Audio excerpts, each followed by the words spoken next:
பிரபஞ்சத்தை ஆட்கொள்ளும் சக்தி கடவுள். அவரை சுற்றி இருக்கும் தேவதூதர்கள் கடவுளுக்கு நெருக்கமானவர்கள். அதிலும் கடவுளின் அன்பிற்கு நெருக்கமானவர் லூசிஃபர் மார்னிங் ஸ்டார்.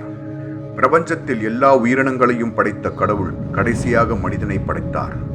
தன் படைப்பை கண்டு மனம் குளிர்ந்து மகிழ்ச்சியில் இருந்த கடவுளிடம் லூசிஃபர் கேட்டான், எதற்காக மனிதர்களுக்கு உங்களைப் போன்ற தோற்றத்தை கொடுத்தீர்கள்? ஏன் அவன் மீது இவ்வளவு பரிவு? அவர்களின் குணமும் மனமும் ஒரு நிலைப்பாட்டில் இருக்காது. இது உங்களின் தவறான படைப்பு என்று கூற, அதை கேட்ட கடவுள் கோபத்தில் லூசிஃபரை பாதாளத்திற்கு தள்ளினார்.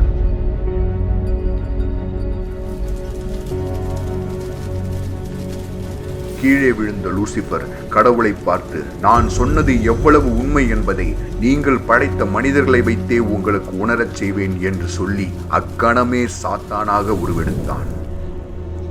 கடவுளுக்கு நிகராக தன் தீய சக்திகளால் மனிதர்களின் ஆசைகளையும் தேவைகளையும் பூர்த்தி செய்துவிட்டால், தீய சக்திகளையும் வழிபாடுகளையும் பூஜைகளையும் மனிதர்கள் ஏற்று நல்ல சக்தியை அழித்து தீய சக்தி உயிர் கொள்ளும் என்ற நம்பிக்கையில் லூசிஃபர் 3 ஆறுகள் என்ற தன் அடையாளத்துடன் ஒரு சாத்தானை தூதனாக பூமிக்கு அனுப்பினான்.